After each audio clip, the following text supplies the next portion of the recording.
What's up?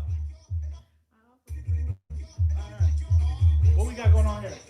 Hey, sorry, that was Morris Brown College. Hey, I apologize. I was like, yo, who the f- is this? It's like a professor from Morris Brown.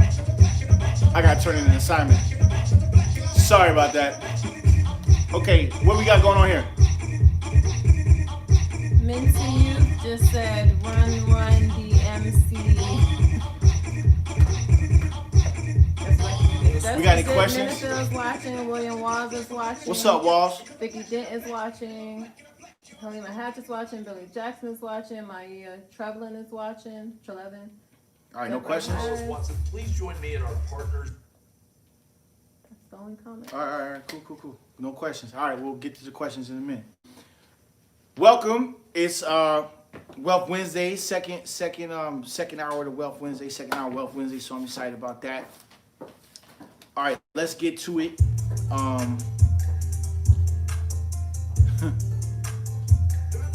Oh yeah, pretty funny story.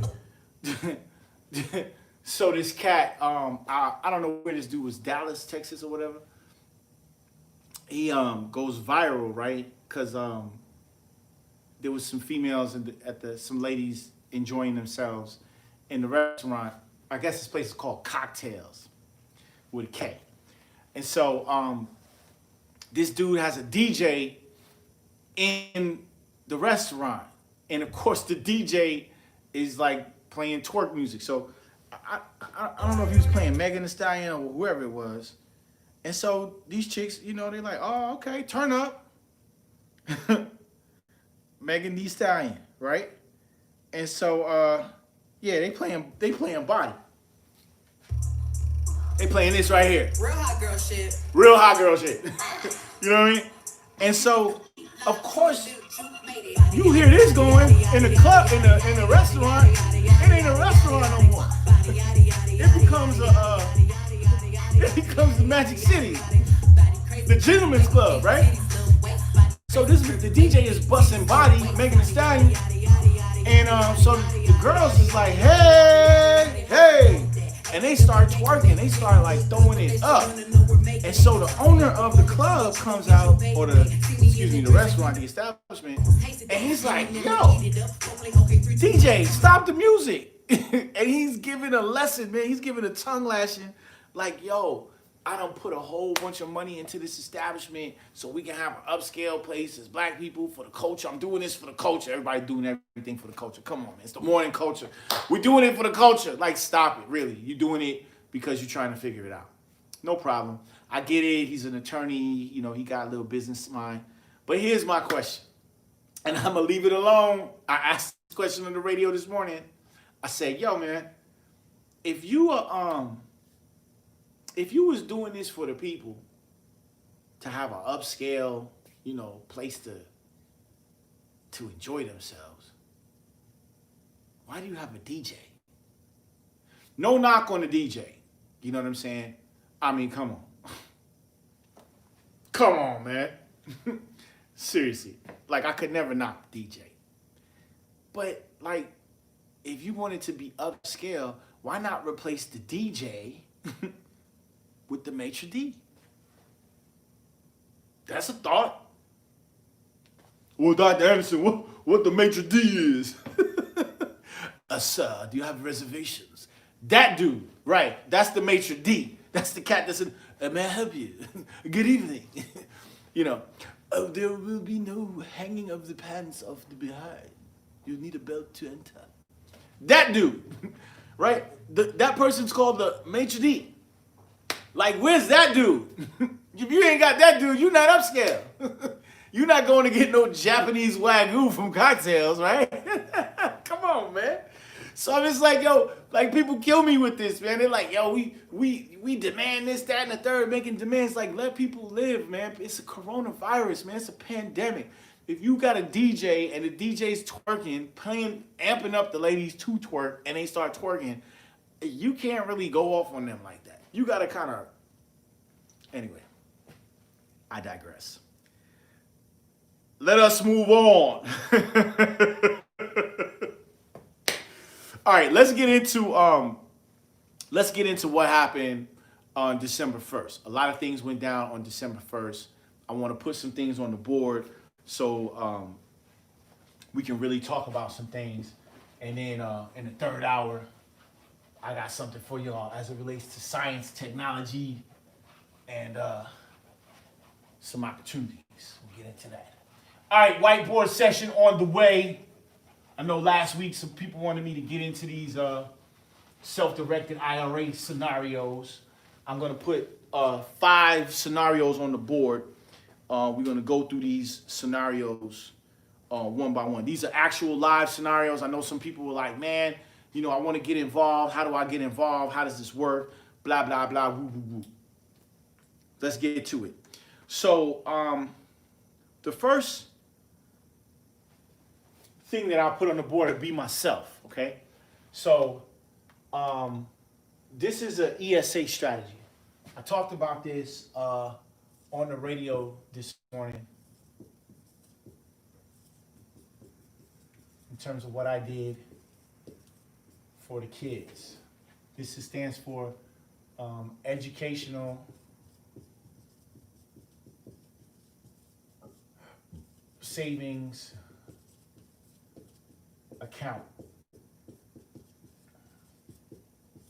All right, so this is how this went down. This is this transaction here, the ESA strategy. Pay attention to this one.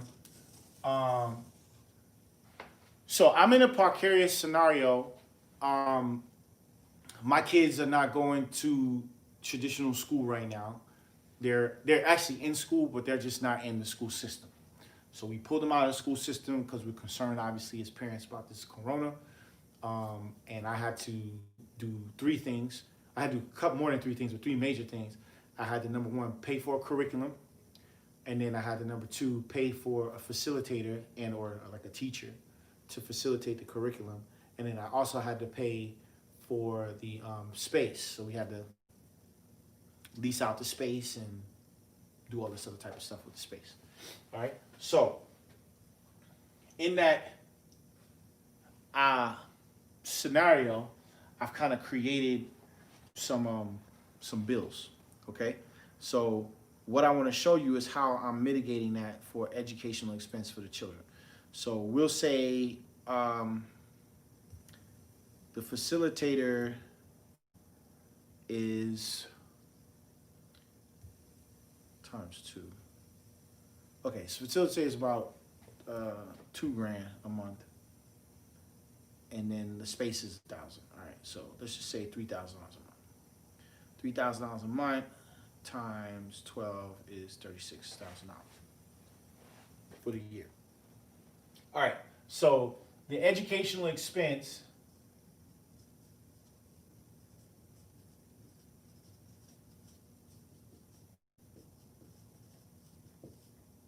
is $36,000 for the year currently, right? And this is to be able to have control over the children's atmosphere and be able to, mitigate. You can't control. We're trying to mitigate their interactions so that they obviously don't get this virus, right? So $36,000 a year. How am I managing that? Okay. So earlier in the year, from the ESA accounts, I made some disbursements. So I purchased the property at what was this property? 2108 New London.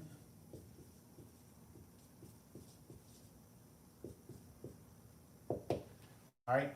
This deal here, we deployed $10,000.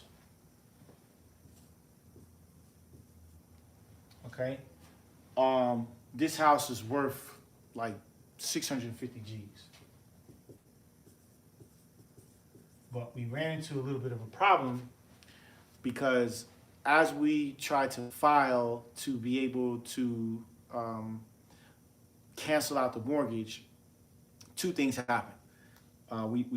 Once we procured the house, we paid the attorney to do two things. One, file eviction on the current owner, and then two, stick a gun to the head of the bank.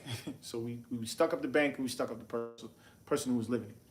The bank responded with legal counsel to our attorneys, and I was advised by my attorney to just let this one go because of how they responded. And we did some previous dealings with these guys before, but this new servicer didn't want to play ball. All right.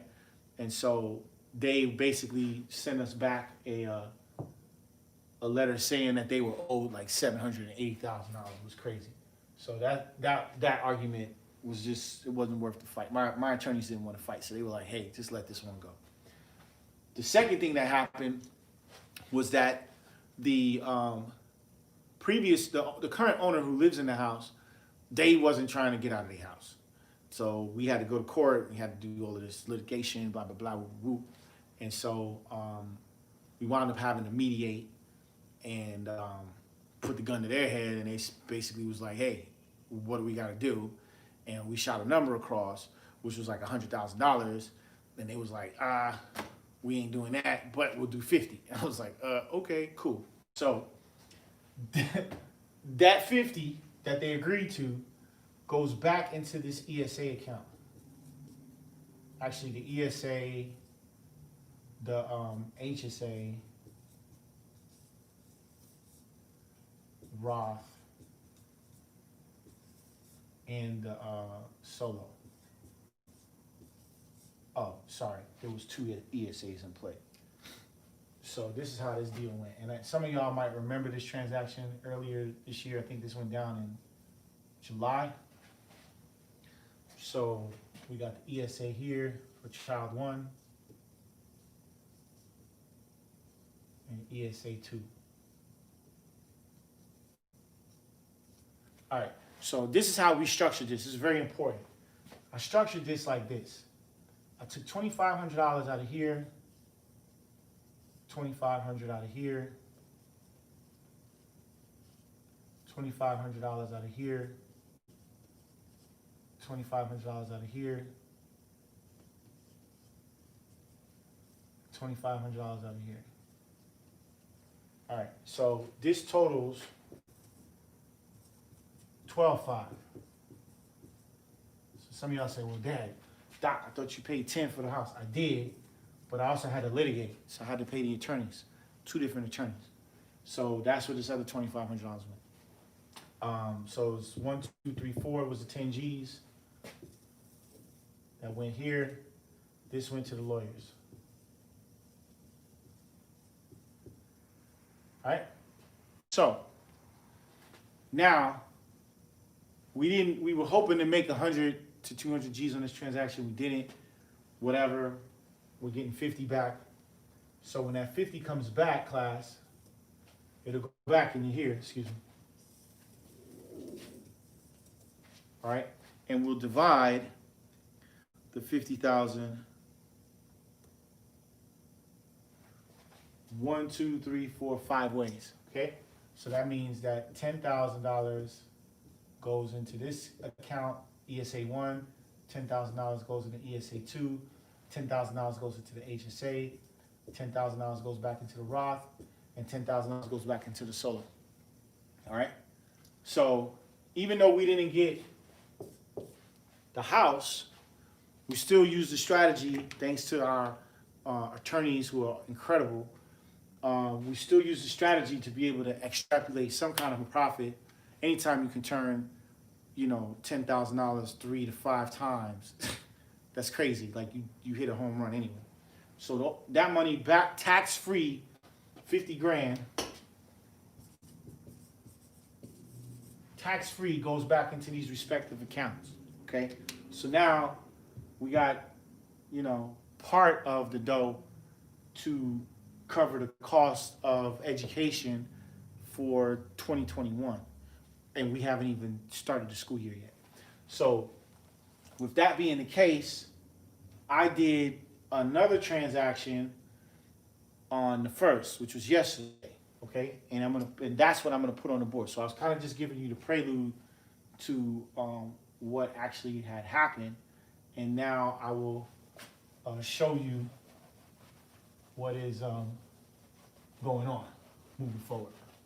So this was a deal that we just actually did this deal in July. This was, I think it's on YouTube. Jamal Bryant was actually with me, and he was with us on the Sprinter when we did this deal. So it's a pretty interesting deal.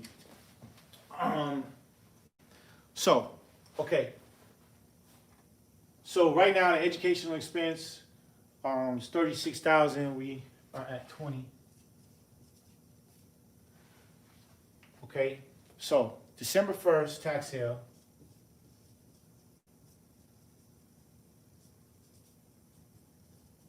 Slim pickings.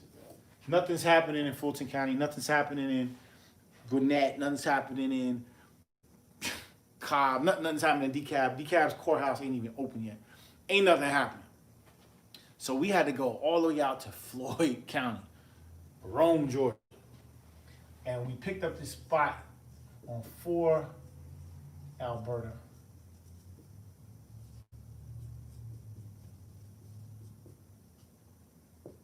Okay, so we picked up this house for $2,400. I can't make this up. It's actually, I'll say it's on the record, but it hasn't been reflected yet.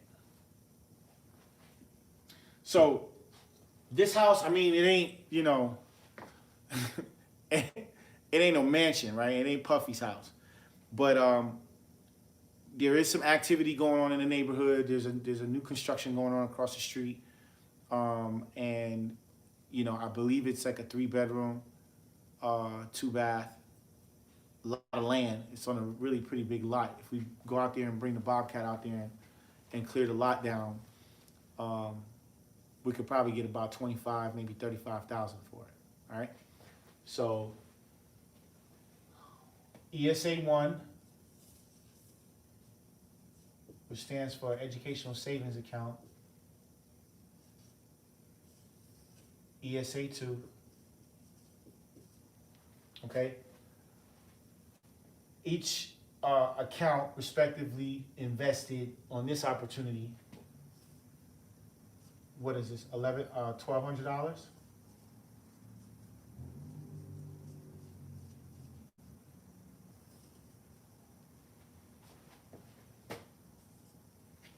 Okay. And when that sells, let's just say it sells for $25,000. Now, with this deal, we can't just flip it like that. We kind of have to wait for 60 days.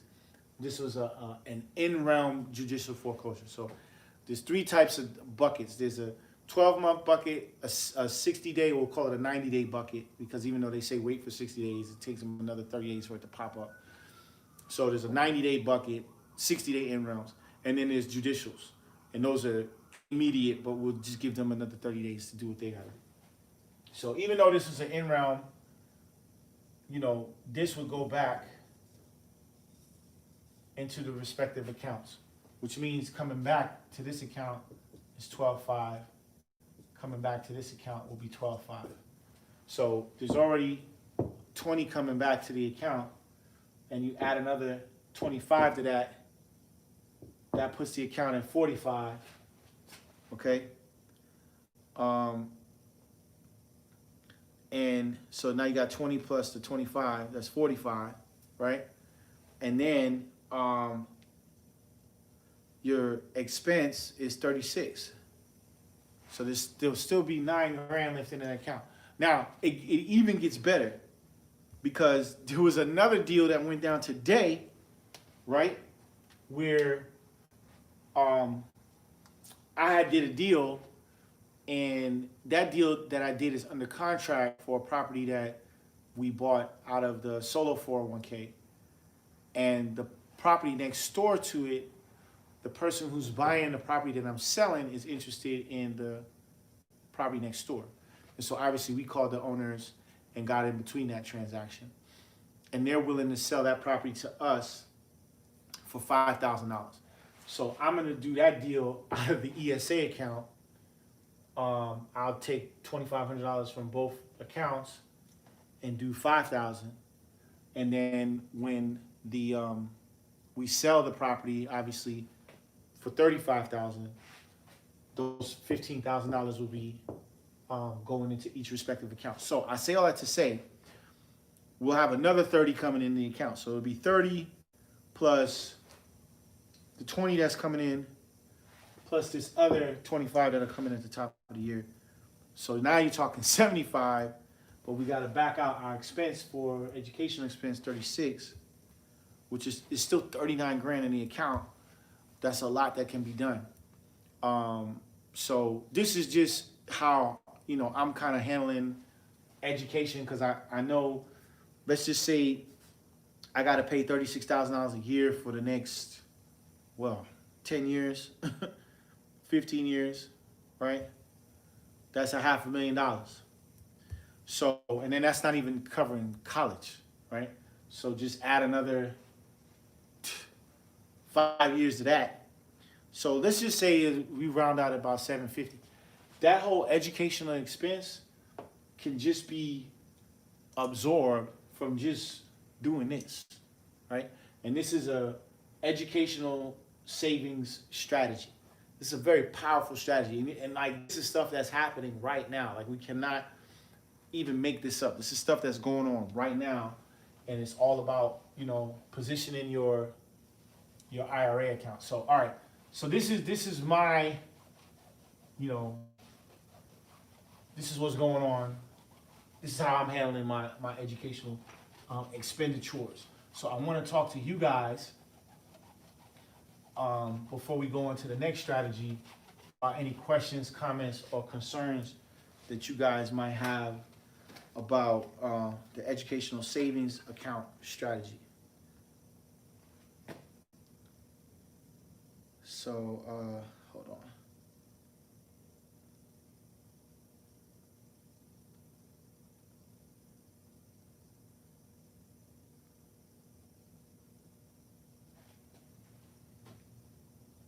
All right, so let me check these questions real quick.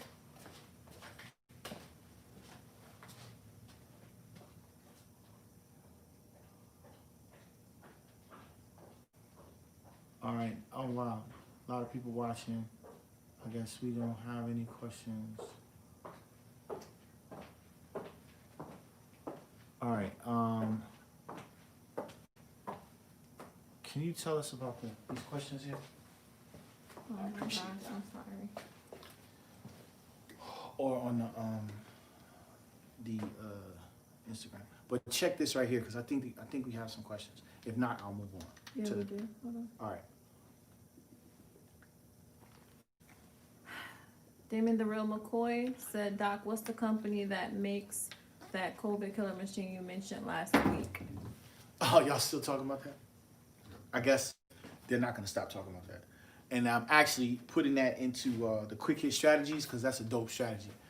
The name of that machine is called, the company's called Protect Us. And it's an electrostatic, what is that, a sprayer? Electrostatic sprayer? Mm-hmm. So the electrostatic sprayer made by a company called Protect Us. And it kills the virus. But I got a whole protocol on UV lights, molecules, ozone killers. I got some stuff for y'all. So if you just sit tight, I got some stuff for you. But to Protect Us, you can get the little pellets and coronatize your house. Blah, blah, blah.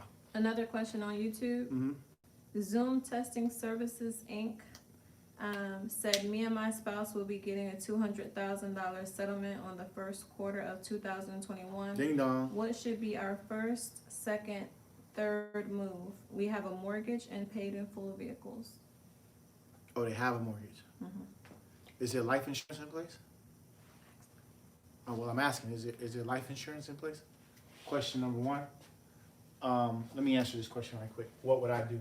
Dr. Anderson, what would you do? Here it is. Number one. They said yes, there is life insurance in place. Adequate life insurance, not just term. I'm talking about like guaranteed whole life policies. Like, can you pull that 200 down? I guess what I'm asking is, do they have what they're getting from the settlement in the form of life insurance? Is what I'm asking. While they're asking. Just term. Just term. Okay. So we'll have a life insurance conversation.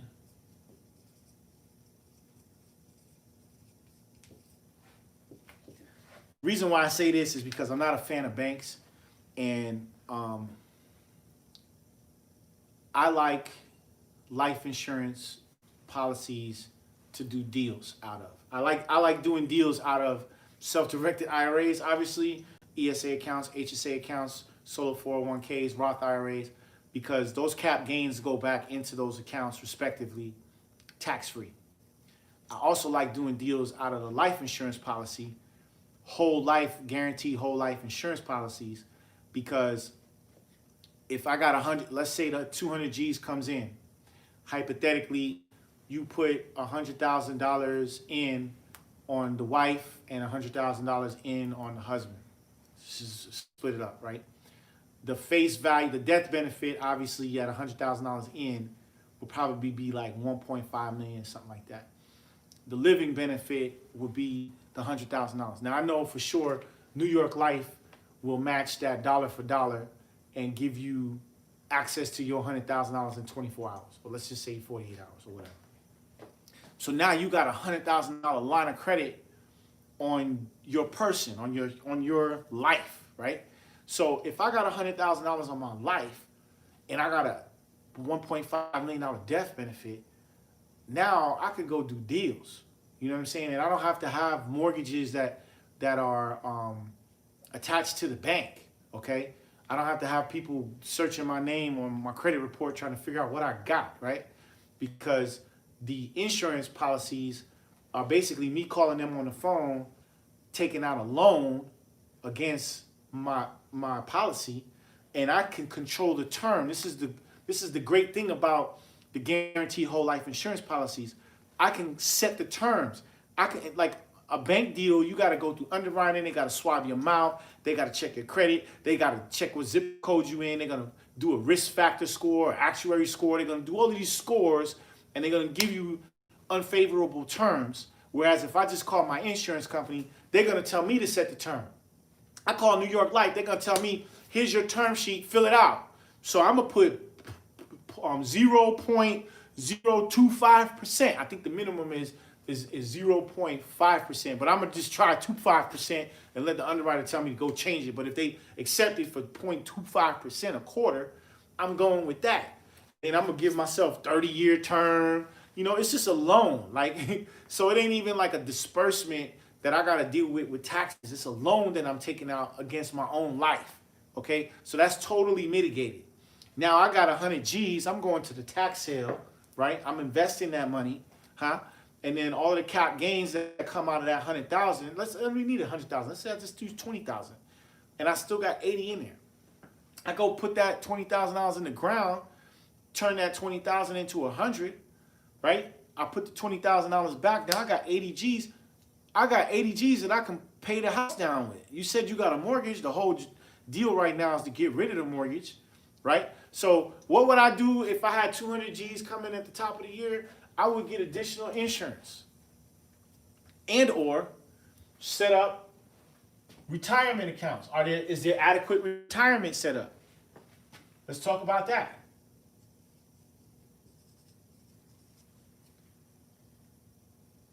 I would definitely have the solo 401k. Oh, hold on a second. Deal with how this is not adequate retirement. no adequate retirement. We got to talk about this then.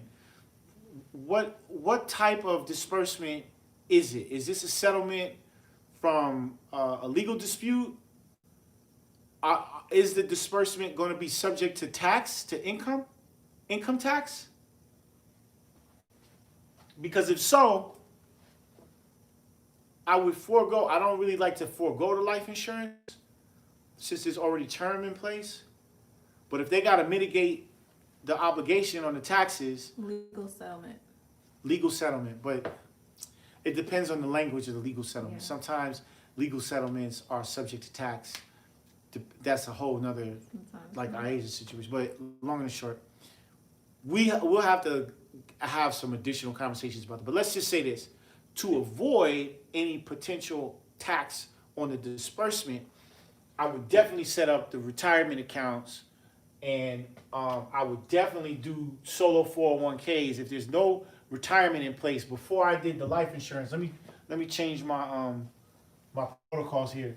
I would do retirement first, and only because you have term, it's not guaranteed whole life, but it's okay for right now, and I'm glad that you at least have the term in place. But I would do the retirement first, and then additional life insurance secondary. And the way that I would structure the retirement, since there's a couple, I would do solo 401ks. And the way that I would structure this is just like this. I'm gonna put this on the board for y'all, and then of course you can call the office. But this is just me, doing the whiteboarding session on the Wealth Wednesdays, live interactive. All right. So, you want to have the Roth 2020 contribution for your Roth is up to $19,500. This vehicle has two sides to it. And I'm gonna put both you and the wife on the board. So the Roth for the husband will be $19,500, and then the 401k side is $37,500 is the max, and or up to 25% of your income if you work the jobby job. Okay, so this is what we're looking at. So when you add that together, 19.5 twice plus the 37.5 twice, 75,000 plus, man, that's 114 grand just right here. That's just here. That's just with one product. That's not counting the Roth IRA. If we did the Roth, the traditional, if we just did a regular Roth IRA, you could put another $6,000 in there, depending on your age. I'm just speculating right now. I don't know the age. And then for the husband, since this is a family, you could definitely do an HSA account. We're going to talk more about that. And then if you have any children, 52 okay, is the age. cool, 7,000. And on the ESA accounts, is it children?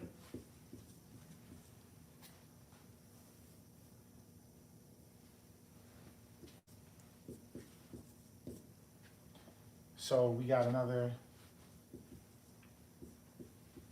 So total that they can put in here is 12,000. Their children are over 18. Okay, children are over 18, so no ESA account. Live whiteboarding session, powerful, changing lives on the Wealth Wednesday. Nuts! Plus 7,000. So the total, Doc, is 133 that you could put up, not subject to tax.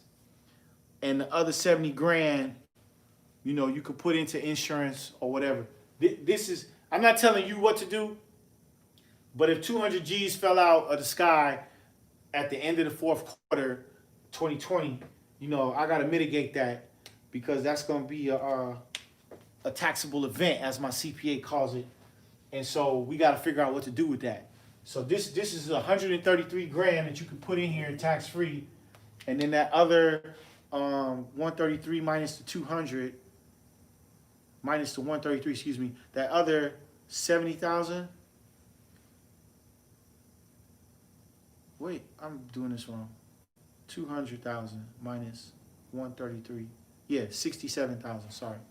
That other 67,000 you could put into, you could split that and do $30,000 or, whatever you want to do, $35,000, $32,000, $33,000 on life insurance. You could put that, on each person and have, some more additional life insurance. Questions? Yvette White. Hey, PhD, Yvette, Miss White, what's going on? on YouTube said, Dr. Lighter!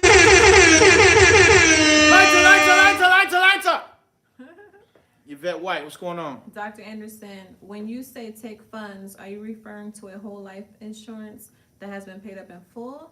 Or can you take from a whole life policy that you are paying on for, say, 10 years? So, okay, Paid up in full. it depends on your, because we're getting into illustrations and we're getting into insurance and all this other type of stuff. But it's all in how you structure your, or illustrate your contract, okay? And this is really Stephen LeBroy's space. He's one of our dope illustrators, contract illustrators. But yeah, all of the policies that I try to do, I don't like paying every month. I try not to have to pay anything every month. I don't have the time to remember when the bill is due. I don't like being under that stress, right? So if I do a deal and I got some money laying around and I got to put it somewhere, I'm not putting it at Bank of America. I'm not putting it at Wells Fargo. Like, who does that, right? So I'm going to call New York Life. I'm going to call Lafayette. I'm going to call Mass Mutual. I'm going to get, somebody on the phone, Stephen LeBroy, Ross Dixon. I'm going to get somebody on the phone, be like, yo, I just did this deal. Paid up edition, right? Got to go pee in the cup, do the blood test. Little medic comes to the house. Bloop, bloop, bloop, bloop. This is going to hurt, Dr. Anderson. Ah! Test the blood. I'm corona free. Call New York Life, 100 G's, please. I'm going to go to the tax sale. No problem. That's kind of how I like to do my thing. However y'all want to do your thing, if y'all want to sign up insurance, you want to get the baby Gerber Life and pay $15 every month for the rest of the kids' life, you want to do that, that's on you, right? But sophisticated entrepreneur Negroes, huh? What we calling SEC accredited investors, huh? Don't have no Gerber Life baby insurance. We got grown man and grown woman insurance.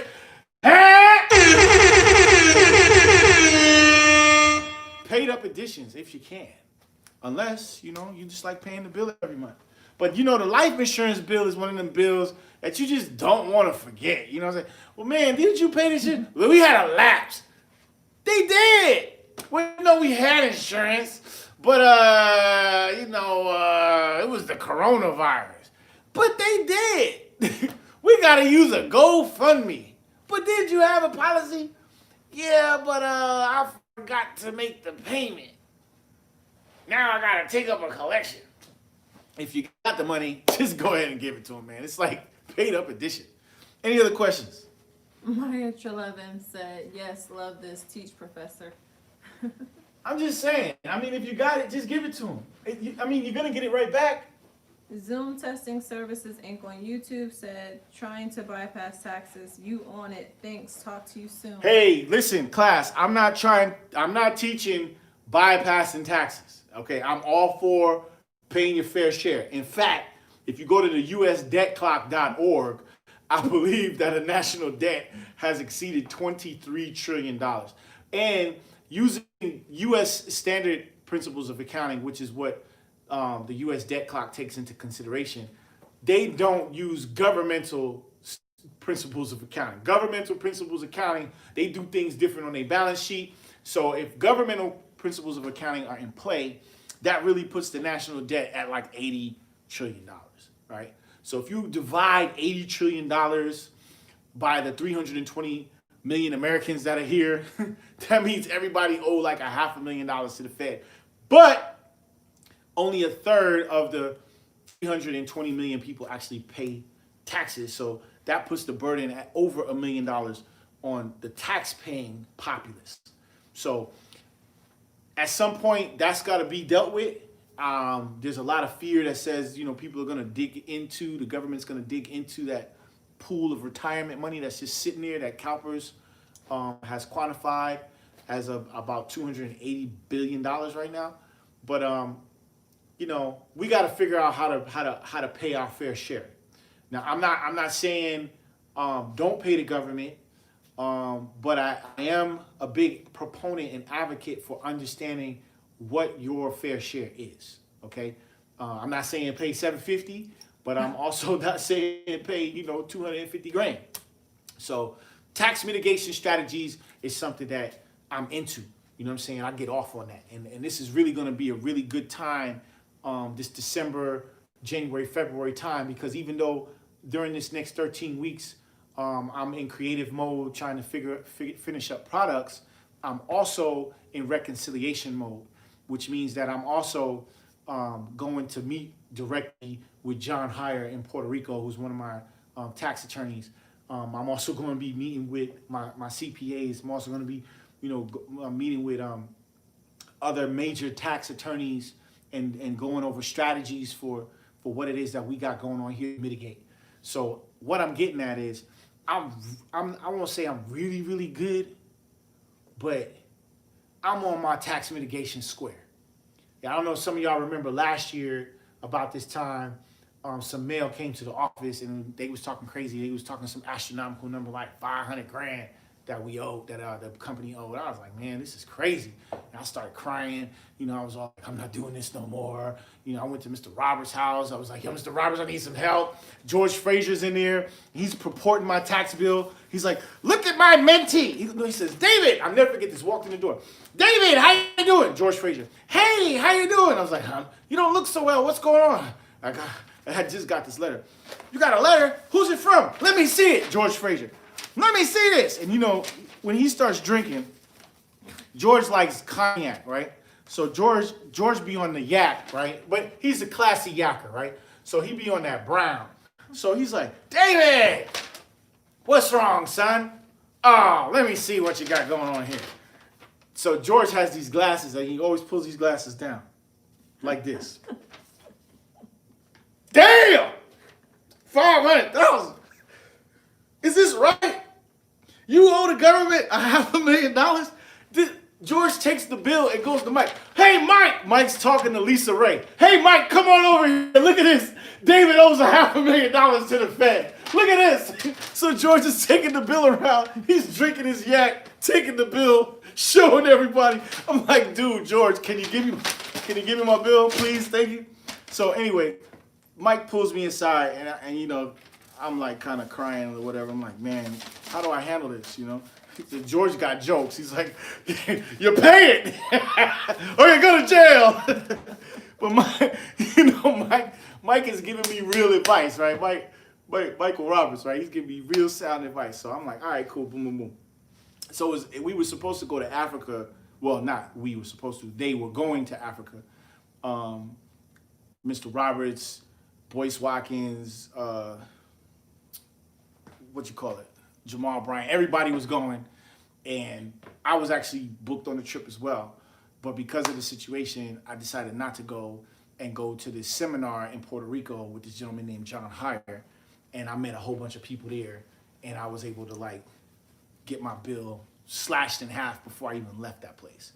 And then dealing with my CPA team and 5 other CPAs and, you know, other Roth IRA constellations with Vanta and Equity Trust and using solar credits with Dr. Reginald C. Parker and taking deductions from the farm and all this other type of stuff. We were able to reduce my AGR and reduce the bill, and it's almost null and void legitimately. So I'm excited about tax mitigation because I've kind of had to deal with some real stuff.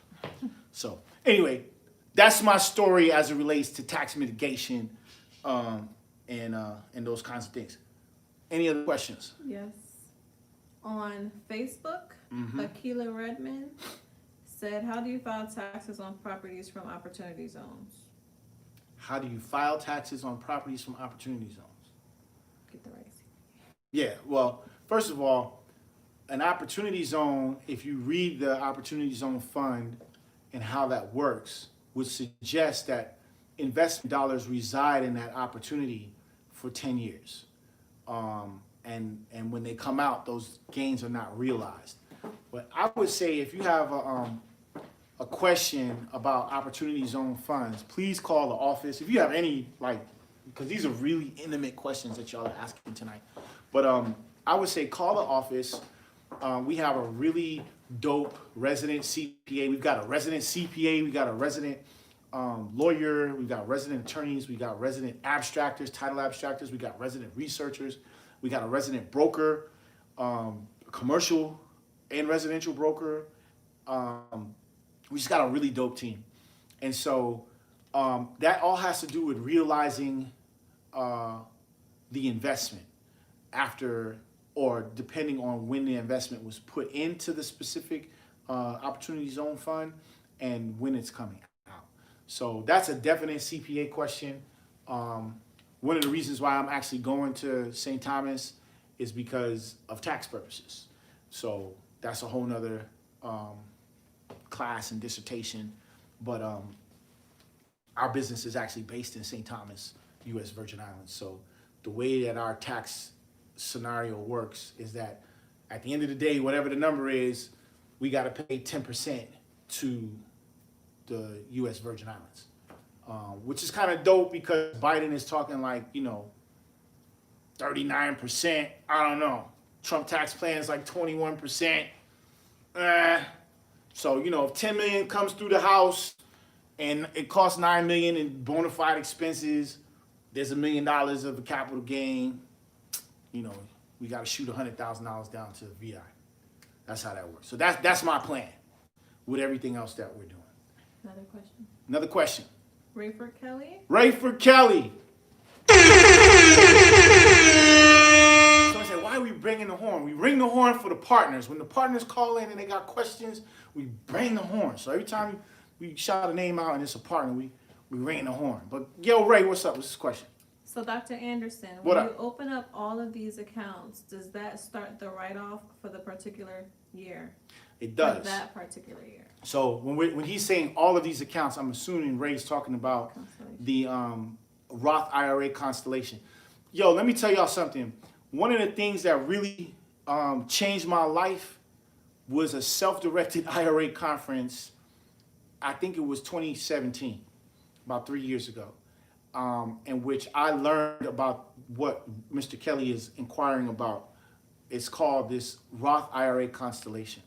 And so, yes, Ray, to answer your question, we'll just put this on the board. Roth IRA Constellation. I think that's how it's spelled. Right? What this would suggest is that we're using an orbit of products, okay? And we're using them for two reasons. We're using them to be able to put money into the retirement account, and we're also using that same orbit or that same constellation to take advantage of the tax savings, the tax mitigation. And so the first line of defense in tax mitigation, in my humble opinion, is the Roth IRA Constellation. That's the first line of defense because, we're not getting no younger, man. You know what I'm saying? And we want to be able to we want to be able for our retirements to keep up with how long we go in terms of the distance. You know what I'm saying? So, I'm trying to do 120. Somebody said on the radio, it's halftime. It's halftime, Doc. It's halftime. What does that mean? It's halftime for you. I'm not at halftime. This is the first quarter. You know what I mean? I'm trying to go 120 years. So it's not halftime for me. I'm not accepting that.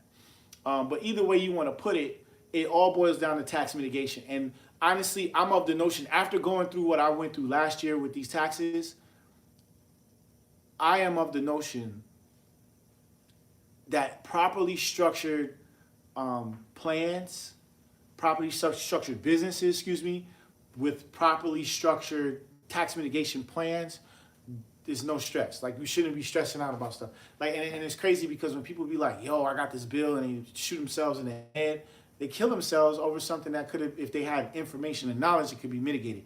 However, to answer Mr. Rayford Kelly's question, we'll put some of these products on the board. And the transaction that I just put on the board with 2108 New London, it was a perfect Roth IRA Constellation because I actually took advantage of that house using 5 different, Roth IRAs. So let's get into it. The solo 401k, of course, when you put money into that, yes, you do get a tax savings for that calendar year. The Roth IRA, same thing. This is talking about money going in, okay? The HSA, which I really love, we'll talk more about that. We'll show y'all how to flip that. What else we got here? Solos, Roths, HSAs, ESAs. I showed y'all how I was able to handle my educational expenses with the kids. All right. So 1, 2, 3, 4. We'll just use these 4. If you're putting in, we're talking tax mitigation now because there's retirement savings and then there's tax mitigation. So we'll deal with tax mitigation. If we put in the 19.5 and the 37.5 on this side,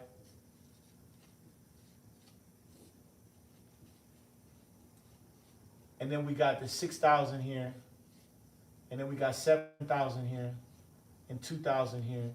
This kind of just adds up like we did for the gentleman earlier to like what 133 or something like that, right? So this is important because if you got a tax bill, what's the 19.5 and the 37.5 real quick? My iPad just died. It's 57. 57. Thank you. Okay, so to answer the question, let's suggest you owe $6,000 to the Fed, right? This is a definite tax or CPA question, not a tax preparer, not the person that's doing earned income credit and 5 different W-2s and earned income credit for 3 different kids, blah, blah, blah. This ain't for that person. This ain't for the Jackson Hewitt or the Liberty Tax people. This is for a bona fide, qualified CPA that has knowledge of Roth IRA constellations. But let's say you just have a bill and you owe 6 G's. Instead of giving that $6,000 to the IRS that they're going to take and buy bombs with, right? Or $400 toilets with, you can take that money and pay it to yourself. You can pay it to your own Roth IRA, okay? And the beneficiary company is going to give you a coupon, okay? So they're gonna issue a coupon that you give to the CPA, and the CPA will then, when they do magic, right? When the magic, we call magic in the office, the calculation or the tabulation of your AGI, your adjusted gross income. When they tabulate that, right? Expenses minus liabilities equal net worth. When they tabulate the AGI, there's something called tax credits.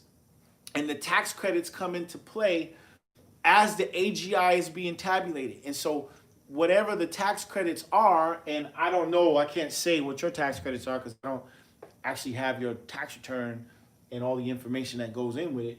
But what I can say is that you putting $6,000 in your Roth IRA is going to be a major tax savings that your CPA can use to lower your AGI. And of course, class, your adjusted gross income determines what tax bracket you're going to be in. Okay, so the whole goal here is, if I put the gentleman called earlier about him getting a windfall of the 200 grand, and whoever that gentleman is, him and his wife need to call the office and set up a Zoom because we kind of need to talk to them at length about this. But let's just say you dump 57 here, 6 here, 7 here, 2 here, right? What is that? 72,000? Yeah. Okay, so this is 72 G's. And I think, Ray, you've made major contributions to your constellation this year. Not to put the business in the street, but whatever the number is that you finalize at, right? That money can be used as a credit to offset your adjusted gross income. Now, anything further than that, those are specific CPA issues in terms of lowering that AGI even more with different tax mitigation strategies. But that's what this whole game is about. It's exciting. It's a game. It's how can I lower my AGI?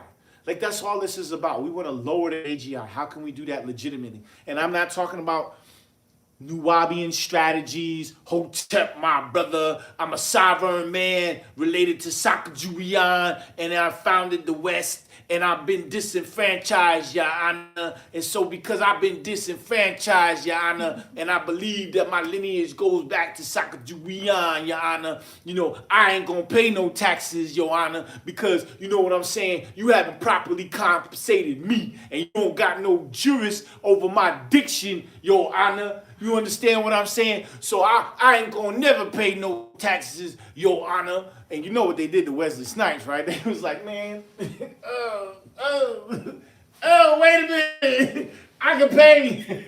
I can send that check tomorrow. I can pay. That was the argument Wesley Snipes used. That whole Nuwabian sovereign man, Amen Ra Film Studios. I'm sovereign. You ain't got no diction over my juris, Your Honor. Man, come on. If your stuff is not buried in code, out of here. My stuff's buried in cold. In fact, somebody said, well, Doc, you going down to the Virgin Islands. U.S. Tax Code, Section 934. Last time that I checked, it said any business that resides in the beautiful Commonwealth, or what we would call now territory, actually state of the United States Virgin Islands, more specifically Virgin Islands Tax Code in St. Thomas, U.S. Virgin Islands, should pay any residing business. A residing business means that the business resides there, and of course you got to do some other things. You got to hire 2 to 3 people there and have a legitimate, operation going on. But if you can bona fidely prove that that's what you got going on, then you got to deal with VI code. You don't got to deal with tax code, U.S. tax code. It's U.S. tax code per the VI, which says that you got to pay 10%. And they got all kind of other benefits there. It's really, really dope. But, your business got to be able to handle that, because you don't want to go down there and somebody said, well, you got to be on the island. No, you got to be on the island in Puerto Rico 180 days out of the year. And so I don't got no jet to be getting on every weekend to go down there for 52 weeks to Puerto Rico. I'm not trying to do that. So once a year, go down to Virgin Islands, check in, make sure the staff's doing what they got to do the taxes, pay the bill, keep it moving. So, that's how that goes. But everybody, y'all got to all really get into your tax mitigation game. That's how things happen. Question. On Facebook, On Facebook. Brian Jefferson. Brian Jefferson.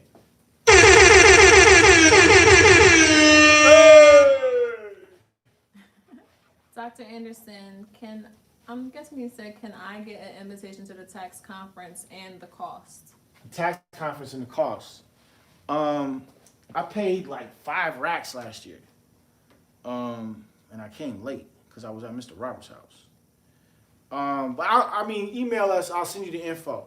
I'm kind of just going because I got some things I need to discuss. I'm going for a couple of reasons. And we'll get into that. But I'm going because I got business at the VI.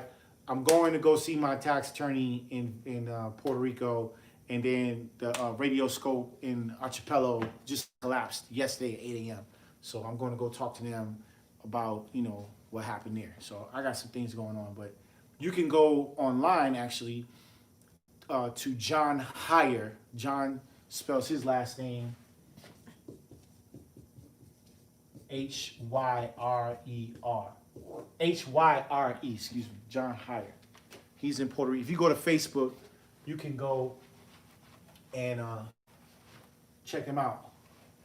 John Hyre, Facebook, Puerto Rico.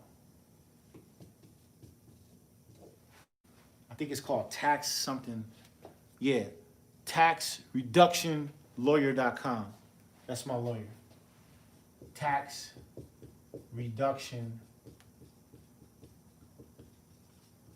lawyer.com. When is the class? Is he having one this year?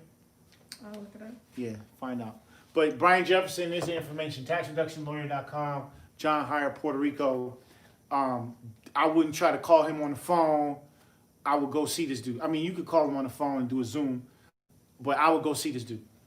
I know it's COVID, but I would go see this dude. Or at least I had to go see him because I had some stuff going on.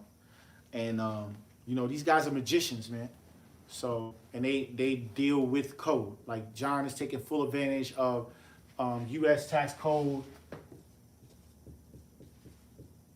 section 937.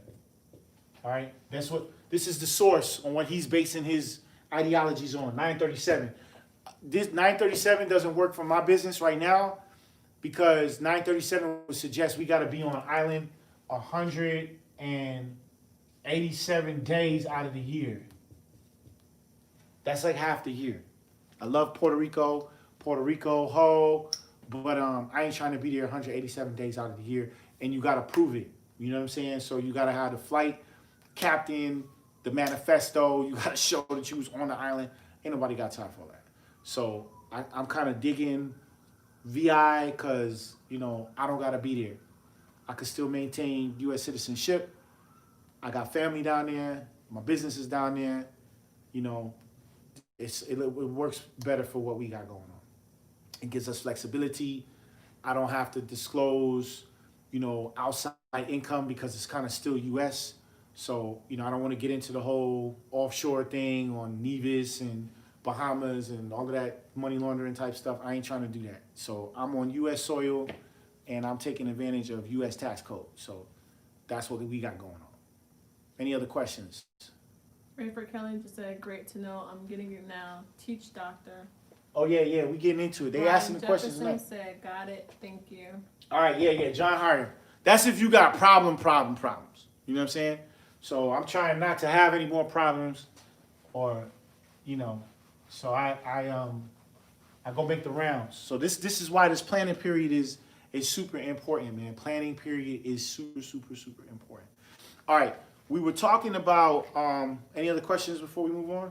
We're good. Okay, so let me get into the next set of deals that went down on the first. So I talked to you guys about the ESA strategy that I used. The other strategies were all partners, okay? So I try to take care of my family, and then I take care of the partners. Or normally I take care of the partners, then I do my thing. So that's actually how it happened. We took care of the partners, and then I did my little thing. So for the partners, we did 3 respective deals because that was all that was available. I could have did one more, but I wasn't really. This particular house I wasn't really too all the way sure for, and I didn't want to take a chance with partner placement. So I wanted to have a go. So here we go. This deal here, 154 Lamar Street, was done in Macon, Georgia. I went down and I saw this house personally. This house is coming in on Zillow at about $70,000. All right. It's 4 sides brick. It's in pretty decent condition. We probably got to just go cut the grass, bring the Bobcat out there, clear everything out, fix the door, put some locks on it, put some windows in there, blah, blah, blah. But I believe we spent like $25,000 on this particular house. So this was a partnership that was done. I don't want to say who the partner was and all of that, but this here was done through a solo 401k. Okay, was it 20? I think it was 25,000. I think it was 25,000. Spent $25,000 on that. All right, and so when we sell this property, if we get whatever $70,000, that capital gain, right? That distance of or whatever $45,000 will come back, or let's just say that whole 70 will come back into the solo 401k.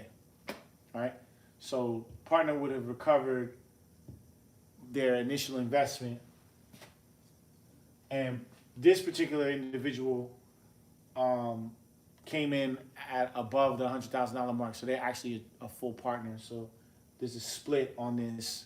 Once they receive their principal, the difference is split. So that difference of $45,000 is split by 2.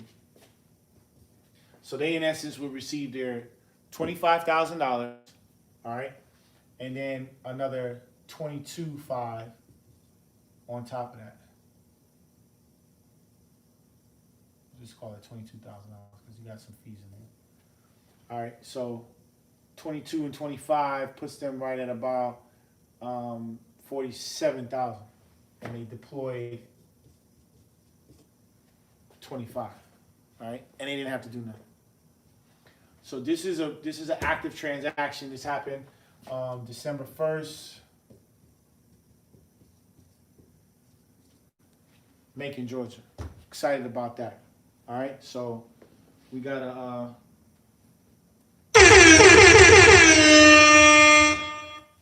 that's you, Mr. Wilson. All right, so 2 more transactions on the board, and then we will take some more questions. This other transaction, I believe this was Pinedale, right?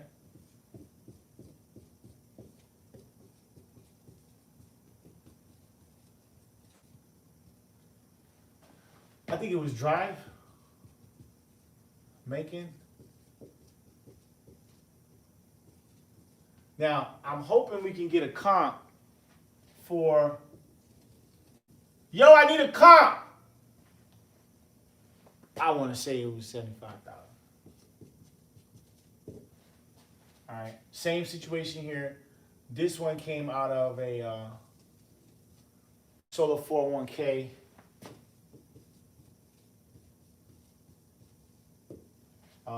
From some folks in New York City. Wakanda forever. The amount that was placed was $20,000. Okay, so $20,000 was rolled over into the Solar 401k. That's what was paid to procure the house. Okay, if we can get $75K for the house, that'll be incredible. We might have to settle for $50,000. We'll see. It all depends on the condition of the house. All right. So keep in mind, these are kind of singles that are being hit because it's very slim pickings because of the coronavirus and all this stuff.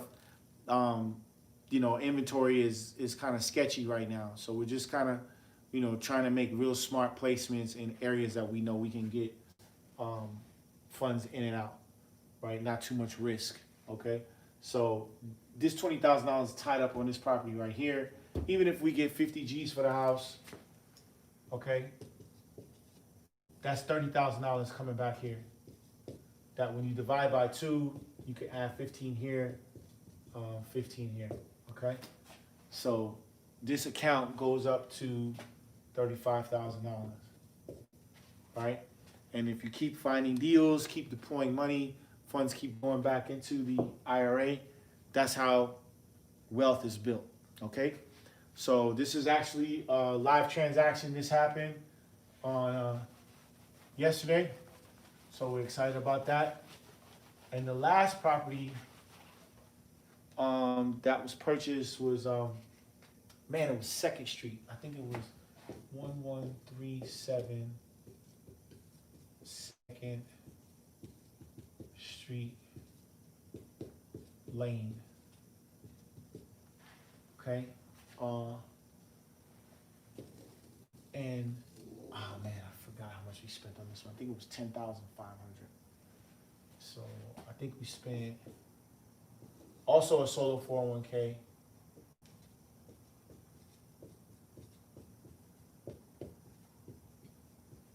$10,800 is what it was.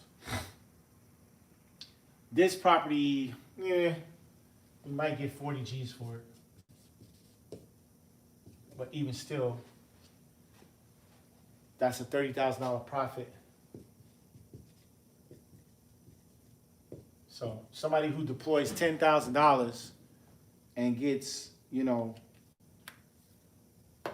15 back, that puts them at 25.8. That's crazy. So, nothing astronomical, no $100,000 transactions, but these were decent placements, okay? Really decent placements in really decent neighborhoods. Macon is a really dope opportunity. I'm really enjoying what they have in the offer. There is a really huge opportunity coming up in Macon in the top of the year, probably March, April, May, June, July timeframe. They have about 800 properties that they're bringing to market, and the rates for those properties are going to be somewhere between $400 and $2,500. It's going to be crazy. So we're really excited about our partnership with Macon, with the tax commissioner, Bibb County and Newtown, Macon. and being able to kind of redevelop the city with our affordable housing model with the container homes is something that I'm really excited to be able to bring forth top of year. So, that's what we got going on with placements. If y'all got any questions about the placements, let us know, and then we can go. Yes, Larice, that transaction was yours. The Second Street lane. So yeah, congratulations. Okay, so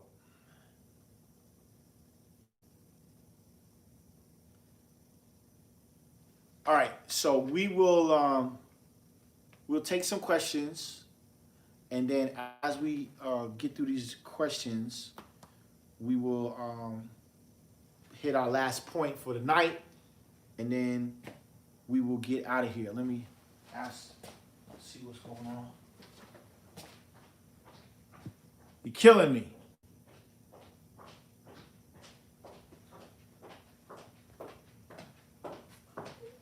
Killing me. Sorry. All right, so we talked about the USVI vacation strategy. Any questions on the YouTube? Yo, if y'all got personal issues, so we not kind of airing them out on the general market, please call the office. Office number is 888-755-5105 and set up a free Zoom consultation. We are a full service real estate investment firm, all right? So we are very focused on, obviously, placement of your retirement. We are super focused on that. We have a staff of individuals who are just amazing. They're dedicated to their craft. They really try to figure things out on behalf of the client. And so these strategies are here. The whole purpose of Wealth Wednesday is to just kind of get you guys comfortable with our strategies.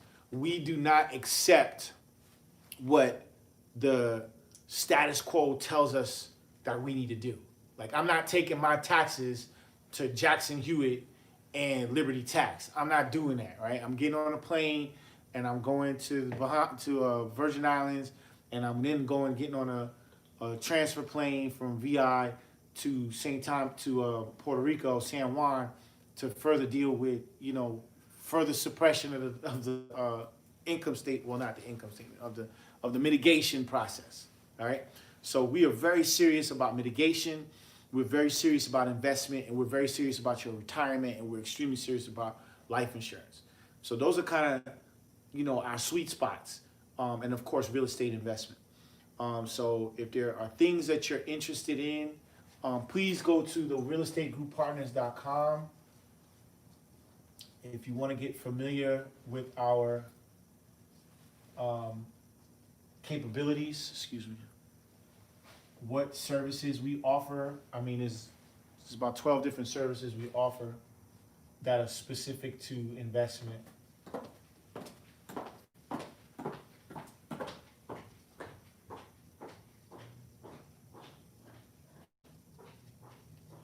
But if you go to the realestategrouppartners.com, the information is there, and we can set up a free Zoom consultation, 30 minutes. I try to get on every call to see how we can help. Sometimes I'm able to help, sometimes I'm not able to help. Sometimes it's a good fit, sometimes it's not a good fit, and I'm okay with that. But we're here to try to assist. Our job is just to be able to assist. Okay, if we don't have any other questions, I want to talk about this last thing before we get out of here. We talked about the vacation home strategy. We talked about placement and the overview. Hotep man, we dealt with him. Goal setting, we might get back to that before we get out of here. Reconciliation time to do taxes. Okay, I want to talk to y'all about this last thing before we get out of here, as it relates to the Commonwealth of Puerto Rico. All right. So we talked about John Heyer. Hopefully, some of y'all can get with him if it's needed. Don't call him if you're not really needing his services, because he's a very serious dude, and he's really hard to get in contact. Well, he's not hard to get in contact with, but just don't waste his time is what I'm saying. Not to suggest that you guys would waste his time, but like call him if you got a challenge, and then he can figure it out. He kind of likes puzzles, but he doesn't really like puzzles if they're not challenging. He's that dude. All right, I want to talk about the Arecibo telescope collapsing. I talked about this morning on Wealth Wednesday on the radio briefly. I could kind of feel Rashad kind of rushing me along, like it wasn't as interesting as the other topics that we were talking about. But this was something that I really thought was important. Okay, a news story hit. You can go to sciencemag.org. Sciencemag.org. All right, and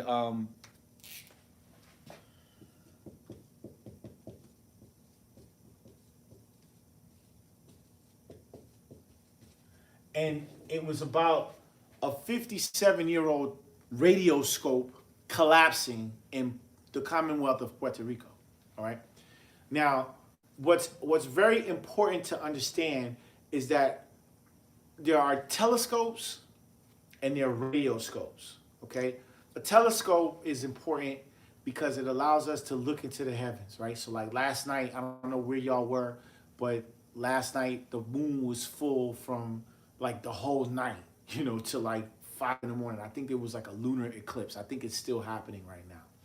If I had a scope at the farm, I would literally be at the farm tonight watching the lunar eclipse, because we're like at a 3,000-foot elevation, and if we put a dome up there with a scope, it would be nuts, all right? So I say that to say, with a telescope, you can see things visually, okay? But with a radioscope, okay, and this is, as far as I understand, this was the only radioscope on U.S. soil. Now, there's telescopes in Vermont at the Middlebury Institution. There's a scope here in Atlanta down the street at the Fernbank Institution, and there's one in Telus in Georgia. There's one in San Francisco. We got telescopes, all around the country. But there's very few radioscopes. I think this was the only radioscope in U.S. Territory on U.S. soil. There's another radioscope, I'm told, in China. But this particular radioscope, which was based in Puerto Rico in the top of the hills, 20 miles west of San Juan, one of the cables snapped over the Thanksgiving holiday. The engineers went out, inspected. They got 3 different opinions. They was like, yo, forget about it, right? And yesterday, 8 a.m., exactly what the engineers said happened. The stress from one cable snapping put stress on the other ones. Another cable started snapping, blah, blah, blah, blah, blah. No radioscope, all right? Why is this important? This is important because this particular radioscope was identifying something called NEOs. And I ain't talking about the Matrix, all right? NEO stands for Near Earth Object.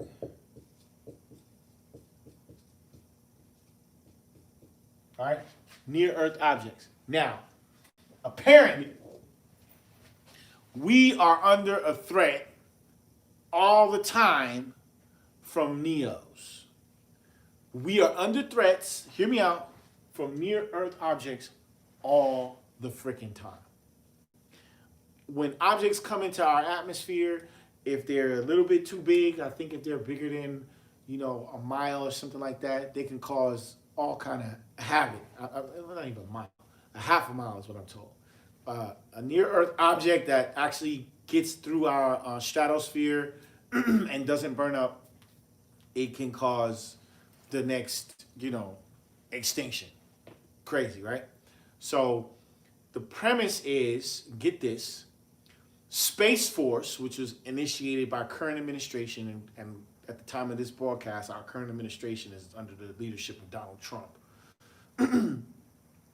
He has put in place another branch of military. So normally, if you listen to a Navy Federal commercial, it says Navy Federal, proudly serving Air Force, Navy, Marines, Army, Navy, Air Force, Marines, right?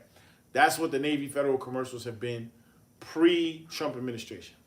Now, when you hear a Navy Federal commercial, it's proudly serving Army, Navy, Air Force, Marines, and now Space Force. It's like, what is this Space Force crap?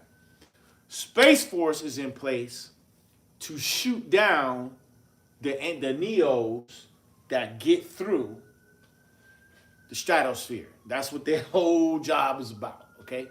So, I'm establishing that because the data of cataloging what NEOs are out there and what NEOs are on trajectory to hit Earth are handled by radioscopes, okay?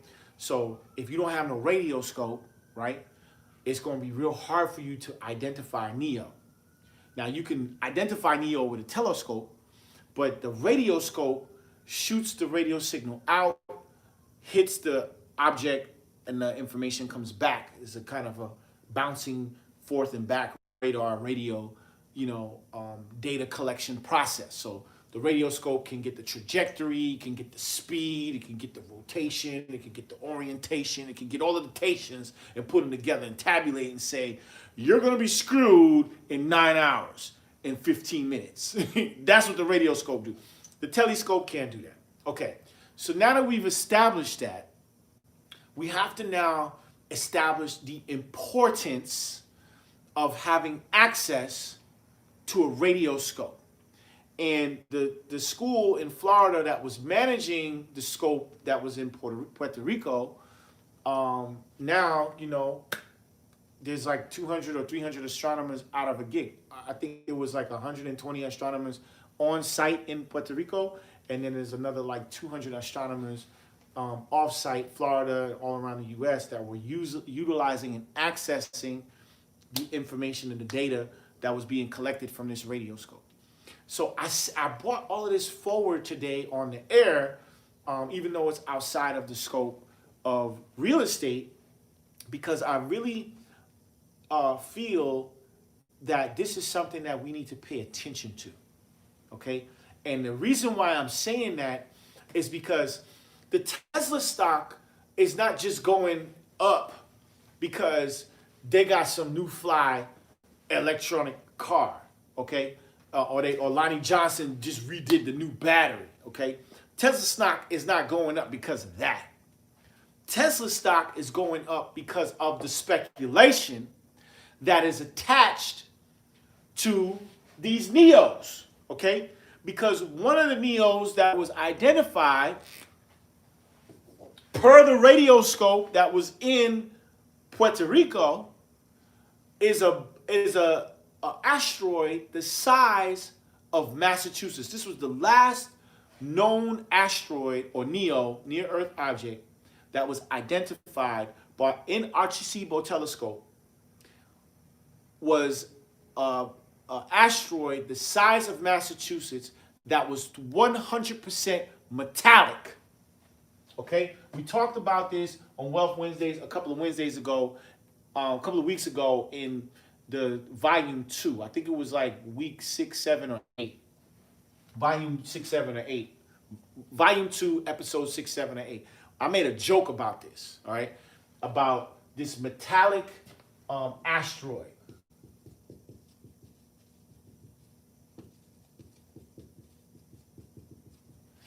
And it was made of gold, okay? The radioscope picked that up. Telescope ain't picked that up. The radioscope picked up that this asteroid was made of gold, okay? And then they put a number on it. The number was like 40 quadrillion or 10 quadrillion dollars. It was some astronomical number, okay? Now, follow me on this, class. Tesla launched a rocket with SpaceX that goes up lands on these asteroids, opens up some kind of bay door, so the robot goes down onto the asteroid. The robot drills, okay? It takes samples of the space rocks, of the asteroids. The robot puts the asteroids in its payload, and then the robot thrusts itself with the thrusters back to the rocket, and the rocket brings the robot back to Earth. Did you just hear what I said?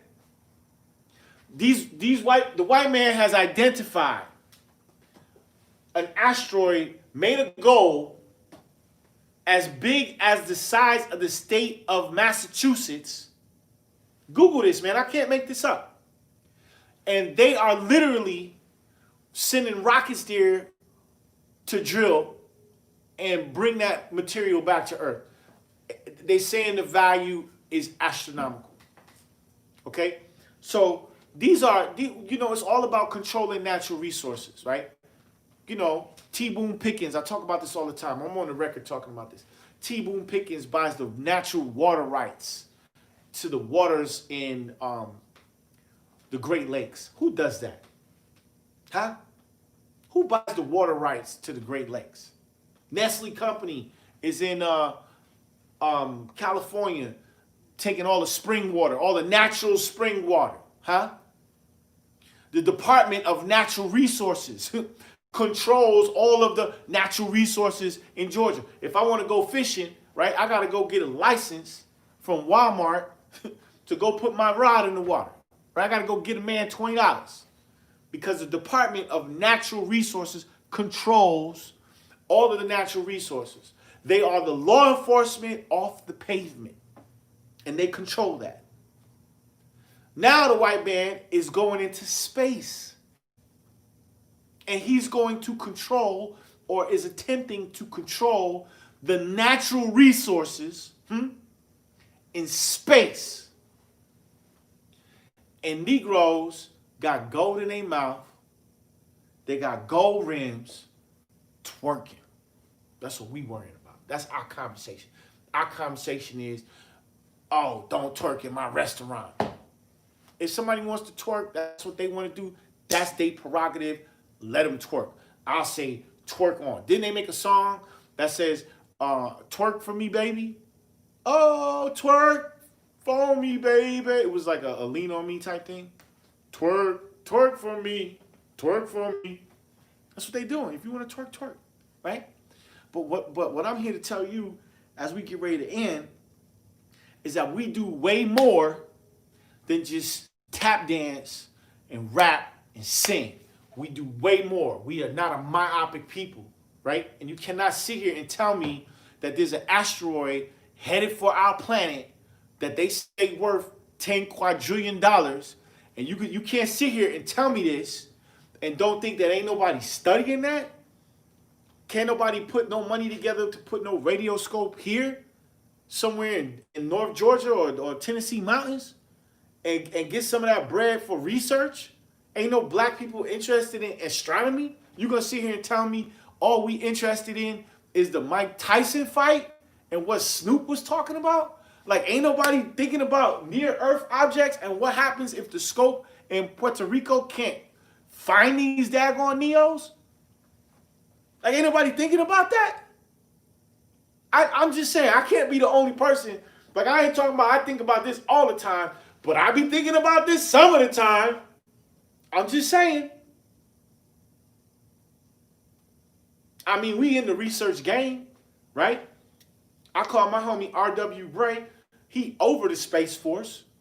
And they like, yo, we paying for this information. This information is top dollar, right? So I'm just saying, we got a research department cold-blooded for real estate. We can't put the same research department in place to go identify these near-Earth objects and sell that information back to the Space Force people? I'm just saying. I mean, it's just like real estate in my mind. Okay, we got a rocket going up in June. We here to raise the money, right? Because it's $10 quadrillion at stake. And, you know, y'all want to get in the race? This is what we're going to need. we're gonna need, $100 million to go into space. What's up? We're gonna raise some funds. I'm just saying, like that's where they moving, man. This is where Elon Musk is already on this, man. This ain't even nothing that I'm making up. This dude is actively doing this right now. Where the black people at? Oh, well, Dr. Anderson, we got a black man going into space. That dude is going to the space station, and he's gonna be there for about a year or so. He's not going to the near Earth object that is metallic, and he's not part of that exploration. Space exploration. Ain't that what they call it? Star Trek.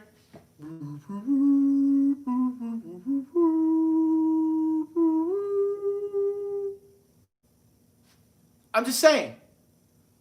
Ain't nobody going to check that out?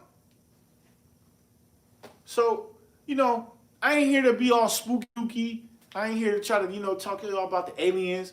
I'm telling y'all about some hardcore, concrete, what the white man is doing right now type stuff. And ain't nobody talking about that. Ain't no schools. Yo, when I was a kid, they used to take us to the planetarium. And they'd be like, yo, sit down. And you got to sit all the way back. And then you looking at the stars. Blah, blah, blah, blah, blah. Come on, man. Ain't nobody going to the planetarium no more. They ain't even have money for the planetarium. They like closing the planetarium down. The Sidetrack Museum is closed. City of Atlanta owns it. That place ain't been open in 20 years. Crazy. How you gonna be in Atlanta and the only science museum is the Fern Bank? And they ain't even open right now because their telescope is only open on Fridays and Saturdays. Oh, but it's COVID. So there's no money available to inspire young people that might have an interest in science. And if your kid do like science, then they're gonna shun him, his friends and stuff. They're gonna call him a nerd, geek, nerd. Oh, he cornball. You want that science? Oh, that's corny, yo. But these near Earth objects, my homie just told me they paying top dollar for the information, and the people in Puerto Rico don't got no scope. I'm just saying. It sounds like to me somebody need to build a radio scope. That's a major opportunity. That's all I'm saying. I'm just saying somebody need to have a scope, because all them 300 people is scrambling. We talking about universities, NASA, the Space Force. We talking about all of them people that need that information. They can't get it right now. They stuck in the water. So all I'm trying to get y'all to think about, brother called up, say, yo, brother Dave, what you think about this, the coronatizer? Where can we get one from? That's cool, man. Get your coronatizer on. Go call Protect Us. Get your backpack on. Go in there and kill the coronavirus. More power to you, my brother. But then there might be some other cats out there that's really on one that's like, yo, this dude is really talking about some crazy stuff right now. And then there's somebody that's like, yo, I'm really trying to figure that out. How can we raise some money to shoot this rocket up there to go get that gold? I'm just saying. This dude cannot think that he gonna be the only one going to go get that bread. I'm not gonna just sit back and let them get that bread. We gotta just get in the middle of that, even if it means just selling the information until we can get the money to go shoot the rocket up there and go drill on the daggone asteroid. I'm just saying. Like, this exploratory digs offshore all day where people are drilling down 20,000 feet to get some oil on our own planet. That's crazy dangerous. You know what I'm saying? What they call that, fracking? That's super dangerous. It would be a lot easier to send a rocket up and let the droid go and get the space rocks and bring it back and not have to do anything. You're just controlling everything from Houston on a joystick. I'm just saying, man. This is what's coming down the pipe. This is the future. So, we're in a technological industrial. They have revolutions. We had an industrial revolution. We had a technology revolution. Now we got an information revolution. And that's where we are right now. We're in the information revolution. And information is literally revolutionizing how we're even crafting what we think of ourselves, you know? And so we just got to be clear on how this thing is going to get played out, and we got to decide how we're going to participate. You know, real estate is cool. I'm thankful for it. But at the same time, we can't just have one stream of income. George, if I haven't learned anything from George Frazier, what he has taught me and what the coronavirus has taught me is that one stream of income, if you are committed to one stream of income, something is wrong with your thinking. Especially if your one stream of income was predicated off of retail. Let me say this before we get out of here. Retail in this environment is an unstable business. All these people that's running around talking about, oh, Corona came, I ain't got a job. Your job was predicated in a service-based industry that's retail. That's the first thing to go in any situation. So we got to start creating. Robert Kiyosaki said we got to create businesses that are automated. What does that mean? That means it don't even have to deal with people. You know what I'm saying? We take this 90 days, we complete our product, we drop ship. We have an option of letting Amazon handle our fulfillments, or I go to Africa, I print my books for the low, and then I go drop ship my books at the Amazon facility. It's either 80-20, they print, I get 40, they get or 60-40, they print, I get 40, or it's 80-20, I drop my load off, I get 80, they take 20 for the the fulfillment. That don't have nothing to do with actual people. That only has to do with orders. I'm running my mouth, I'm on Facebook, I'm on the YouTube, whatever, blah, blah, blah. Go to the website, get the No Mortgage Strategy. Boom, 1,000 orders. Whoa, here's a check, right? That's what they call B2B, because it's Amazon coming from my consulting company. B2B. That's how we got to start thinking, man. We in an information revolution. They had the Industrial Revolution. It was like, oh, steel, coal, steam, Industrial Revolution. We in the informational revolution, man. It's about information. The man who got the information wins. And the information is constantly changing. So if you're not in front of that, and you can't capture that information as it's rolling off, and then turn around and sell it as it's going down, what are you doing? What are you doing with your life, man? You know what I mean? That's crazy. So I'm not trying to knock nobody's hustle. I'm not trying to knock what you got going on. I know we on a whole nother frequency right now, but we got to start thinking like that, man. The gentleman who called in today that inquired about why his retirement needed to be $5 million, because he was close somewhere between 500,000 and $1 million. That thinking we war against, because that means that gentleman is cool where he's at. And we should never be cool where we're at. I mean, at some point you got to accept, where you at. But we should strive to do way more than what we're doing right now.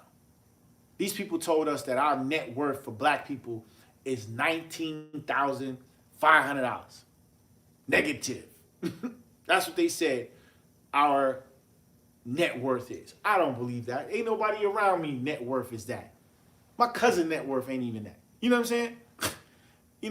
So it's like, yo, who's selling us this information? And if that was the case, how come we don't get together as a collective, all 42 million black people in America, and everybody put some money up so we can launch a rocket to this freaking Neo that's made of gold and dig so that black people can be properly compensated? They said it's worth $10 quadrillion. So how much gold do we got to extrapolate from the rock to bring back to Earth so that all black people can be straight? I'm just saying. This is the type of stuff we got to start thinking about, man. Not only thinking about, this is the type of stuff we got to start executing on.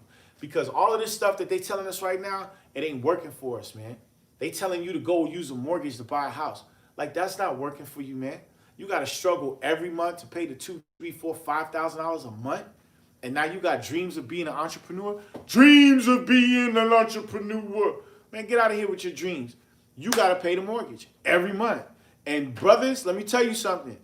You come home late and that mortgage don't be paid, or them lights be off. Oh, I paid the mortgage, baby. Then the lights go off. See how quick you ain't gonna be getting none. You gonna be in the bathroom with callus on your hand, beating your meat, cause that's how it go down, man. If you ain't paying, you ain't getting. You understand? So you gotta figure your situation out, and you gotta manage that, man. And you really can't think about being great and taking 90 days to put content out if you gotta pay a mortgage, man. That ain't gonna work. You know what I'm saying? Especially if your job is predicated on retail.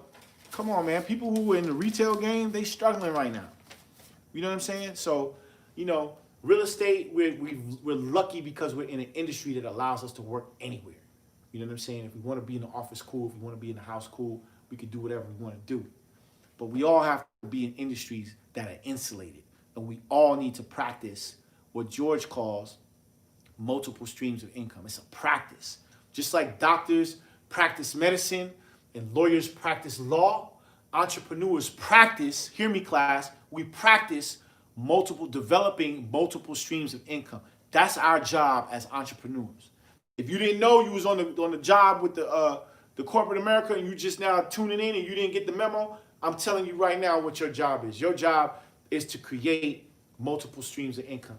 You know what I'm saying? So we getting some real estate dough, we're gonna get some book dough, some speaking dough, and we're gonna get this technology dough. You know what I'm saying? With these near Earth objects. We don't gotta go to space, but we can put the radio scope up there and we can analyze what's going on in the heavens. So that's the deal, man. We got any questions before we get up out of here for tonight? We have comments. Comments. What's the comments? I know they like, yo, this dude is tripping.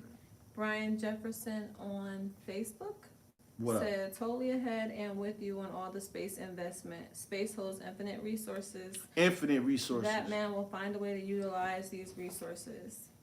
He also said, Dr. Anderson, please check out the Small Satellite Conference. Small satellite conference. Smallsat.org. Oh, my man. Let's go check that out tonight. Small sat.org. I love it. I'm learning. I'm in school. I love it. And then on YouTube, Philip MC said, you right on point. Black scientist Dr. Delbert Blair broke it all down on YouTube. We've rethought every step you take to get into a new infinity. Sorry, Dr. Delbert, who? Dr. Delbert Blair Right? broke it all down on YouTube. The gold is more than we realize. Dejoie, Oh, you said Delbert Blair? Dr. Delbert, Delbert Blair, Blair, broke it all down on YouTube. I'm gonna check that out tonight. Ha ha! Okay, what other comments we got? Dejoie Craig said, what is bro astrophysicist Neil deGrasse Tyson saying Oh yeah, Neil deGrasse Tyson. about this? What's he saying about it? Yeah. He got a whole dissertation about it. APS Archer Harper Middle has a planetarium that parents were attempting to get funded. APS? Yeah, right. Atlanta Public Schools? I don't believe that. Archer Harper Middle. Harper Middle might have tried, but there's no planetarium. I think the only planetarium is DeKalb County School System, which is down the street from the Fern Bank. But I don't see APS they can't even get their attendance straight. How they gonna get a planetarium? But I could be wrong. I don't know. I don't want to put that past Atlanta. But just my experience with APS, I don't see them doing it. But it is my hope that they are pulling that off. So we'll see what happens. Sandra Tedford said multiple streams of income is no longer a nice to have, it's a requirement. It's a requirement. I'm on my 4th stream. It's a requirement. We gotta have a minimum 3, man. On Instagram, HCorp016 said they were talking about commerce and space the other day on CNBC. Space is only 16 miles above the Earth. Woo! They're killing them. Yo! Space is only 16 miles above the Earth. That's crazy. That's nuts. Yo, Wealth Wednesday crew is out of control. On Instagram, Travels with Nefertiti Yeah. said people who see us as a lower class and giving this false information. Our wealth is more than that. Dude, space is only 16 miles above us. That is crazy. Oh, that's crazy, man. You could just stop the show. Space, the final frontier.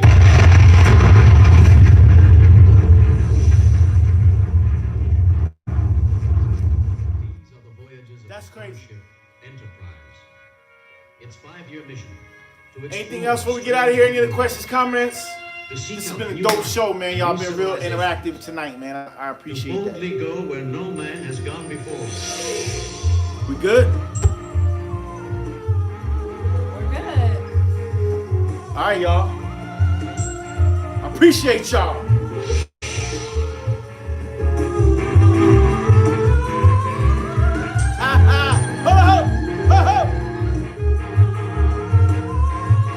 Yeah, baby.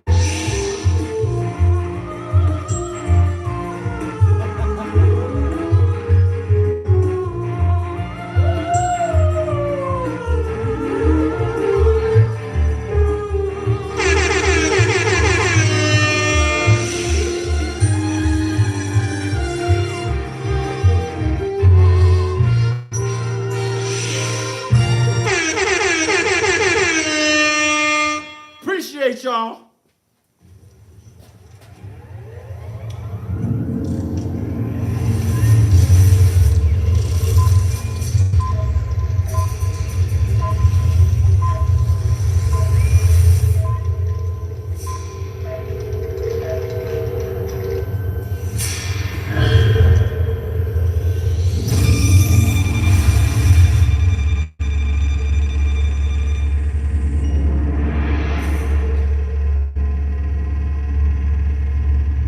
Space, the final frontier. These are the voyages of the Starship Enterprise. Its continuing mission to explore strange new worlds, to seek out new life and new civilizations, to boldly go where no one has gone before.